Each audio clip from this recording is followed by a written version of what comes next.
گلا جفا وفا نما کہ حرم کو اہل حرم سے ہے، کسی بت قدے میں بیاں کروں تو صنم کہے ہری ہری، کہ یہ اتنا دردناک تصور ہے کہ اہل حرم نے حرم کو چھوڑ دیا ہے۔ اس حرم کی وجہ سے یہ اہل حرم کہلاتے تھے، اور اسی حرم کی وجہ سے اللہ نے انہیں عزت و تکریم عطا فرمائی تھی۔ اب وہی حرم ان سے گلہ کر رہا ہے کہ تم نے اپنے اوپر بھی جفا کی ہے، ظلم کیا ہے، میرے ساتھ بھی وفا نہ کر کے تم نے اپنے اوپر ظلم کیا ہے۔ اللہ سبحانہ و تعالیٰ نے جو ہمارا اصلی خالق ہے، جس نے اس پوری کائنات میں تمام چیزوں کو پیدا کیا اور جس نے انسان کو پیدا کیا، اسے اشرف المخلوقات کا لبادہ اڑا کر اس دنیا میں بھیجا اور یہ فرمایا افحسبتم انما خلقناکم عبثا وانکم الینا لا ترجعون، کیا تم یہ خیال کرتے ہو کہ ہم نے فضول میں تمہیں پیدا کر دیا ہے، تمہاری تخلیق کا کوئی مقصد نہیں ہے، اور تم یہ خیال کرتے ہو کہ یہ انسان جب مرے گا تو اس کی بوسیدہ ہڈیاں جو ہیں وہ خاک میں مل جائیں گی، اس کا جسم جو ہے وہ خاک میں مل جائے گا اور اس کو پھر دوبارہ اٹھایا نہیں جائے گا، تم یہ تصور کرتے ہو کہ وَأَنَّكُمْ إِلَيْنَا لَا تُرْجَعُونَ، کہ تم واپس جو ہے ہماری طرف نہیں لوٹائے جاؤ گے، یہ تصور تمہارا عبث ہے۔ اگر میں نے بغیر نقشے کے تمہیں پیدا کیا ہے، اب دوبارہ اٹھانا تو میرے لیے بہت آسان ہے کہ میں ایک دفعہ تمہیں پیدا کر چکا ہوں۔ اللہ سبحانہ و تعالیٰ نے ارشاد فرمایا نا کہ لوگ یہ کہتے ہیں کہ من یحیی العظام وہی رمیم، کہ جب یہ ہڈیاں بوسیدہ ہو چکی ہیں تو ان بوسیدہ ہڈیوں میں زندگی کون پیدا کرے گا؟ اللہ سبحانہ و تعالیٰ نے فرمایا قل من یحیی الذی اول مرہ، کہ جس نے پہلی مرتبہ انسان کو تخلیق کیا ہے وہی انہی بوسیدہ ہڈیوں میں دوبارہ جو ہے وہ زندگی پیدا کرے گا۔ پہلے تو ہڈیاں نہیں تھیں، گوشت نہیں تھا۔ قرآن نے کہا ثم خلقنا النطفة علقة فخلقنا العلقة مضغة فخلقنا المضغة عظاما فكسونا العظام لحما، کہ پہلے تو تم نطفہ تھے، پھر ہم نے لوتھڑے میں تمہیں تبدیل کیا، پھر گوشت میں تبدیل کیا، پھر ان گوشت کے اندر جو ہے وہ ہم نے ہڈیاں پیدا کی۔ یہ تمہاری اول تخلیق ہے، یہ ہمارے لیے مشکل نہیں تھی تو دوسری تخلیق تمہارے لیے کیسے مشکل ہو سکتی ہے ہمارے لیے؟ اس وجہ سے یہ تمہاری دوسری تخلیق ہمارے لیے کوئی مشکل نہیں ہے، یہ تمہارا تصور ہے کہ تم یہ سمجھتے ہو کہ اب یہ ہڈیاں بوسیدہ ہو چکی ہیں، ختم ہو چکی ہیں، ہزاروں سال انسانوں کو جو ہے وہ تہ خاک گئے ہوئے ہیں، کون انہیں اٹھائے گا؟ فرمایا قل یحیی الذی اول مرہ، جس نے پہلی دفعہ انسان کو پیدا کیا وہی دوبارہ اس انسان کو اٹھائے گا۔ اس لیے اس نے ہمیں زندگی گزارنے کا طریقہ کار بتایا، اس نے ہمیں بتایا کہ تم نے پتھروں کو نہیں سجدہ کرنا، دریاؤں کو نہیں سجدہ کرنا، سورج کو نہیں سجدہ کرنا، تم نے اپنے رب کو جو تمہارا خالق ہے اس خالق کو تم نے سجدہ کرنا ہے۔ وہ خالق تمہارا اصلی خالق ہے، یہ جو تم نے بنائے ہوئے ہیں، یہ جو تم نے اپنے ہاتھوں سے بنائے ہوئے پتھر ہیں، ان پتھروں کی کوئی حیثیت نہیں ہے، یہ تم نے اپنے لیے بنائے ہوئے ہیں اپنی عبادت کے لیے، یہ جھوٹے خدا ہیں جو تم نے خود تراشے ہیں۔ اب رب وہ ہے جس نے تمہیں تخلیق کیا ہے اور اسی کی طرف تم سجدہ ریز ہو، اسی کی طرف تم جو ہے وہ عبادت بجا لاؤ۔ سجدے کا حقدار وہی ہے جس نے تمہیں پیدا کیا ہے، اس نے تمہیں بتایا ہے کہ تم نے کعبۃ اللہ کو، میرے گھر کو سجدہ کرنا ہے۔ اب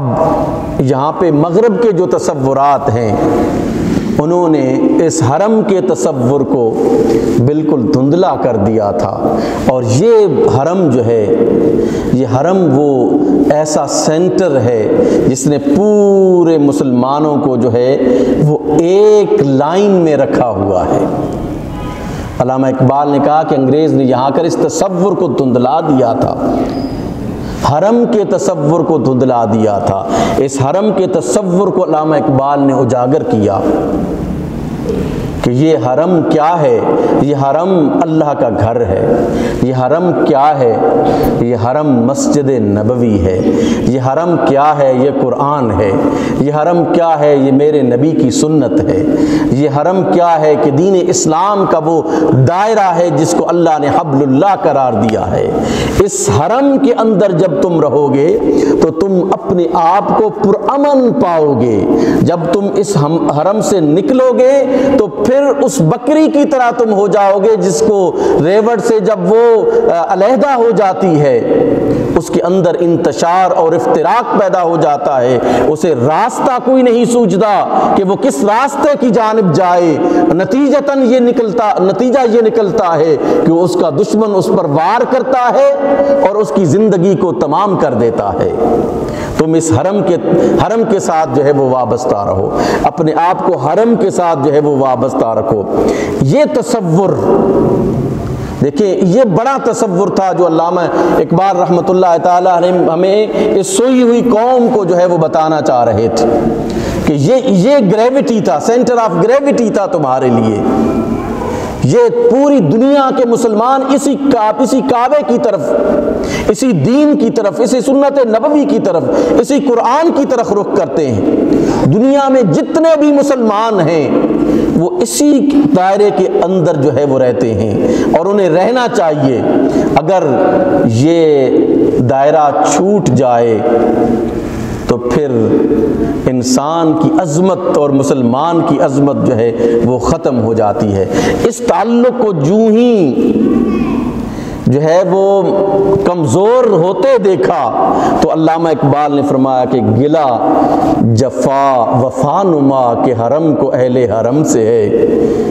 کسی بت کدے میں بیاں کروں تو صنم کہے ہری ہری۔ کہ یہ اتنا دردناک تصور ہے کہ اہل حرم نے حرم کو چھوڑ دیا ہے۔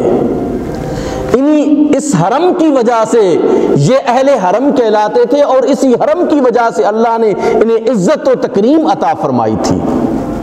اب وہی حرم ان سے گلہ کر رہا ہے کہ تم نے اپنے اوپر بھی جفا کی ہے، ظلم کیا ہے، میرے ساتھ بھی وفا نہ کر کے تم نے اپنے اوپر ظلم کیا ہے، زیادتی کی ہے تم نے اپنے اوپر۔ کرم اے شاہ عرب و عجم کہ کھڑے ہیں منتظر کرم، وہ گدا کہ تو نے عطا کیا جنہیں دماغ سکندری۔ کہ وہ گدا جن کو آپ نے سکندری دماغ عطا کیا تھا، اسی طرح کی ہم گدائی کے طلبگار ہیں، اسی طرح کے ہم اتحاد و اتفاق کے طلبگار ہیں، اسی طرح ہم چاہتے ہیں کہ نبی دو عالم آپ کے در کرم سے ہمیں وہ گدا مل جائے،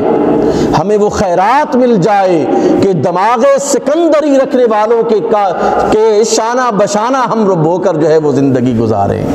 یہ علامہ اقبال علیہ الرحمہ جو ہے وہ طلب کر رہے ہیں رسول کریم صلی اللہ علیہ وآلہ وسلم۔ مسلمانوں کو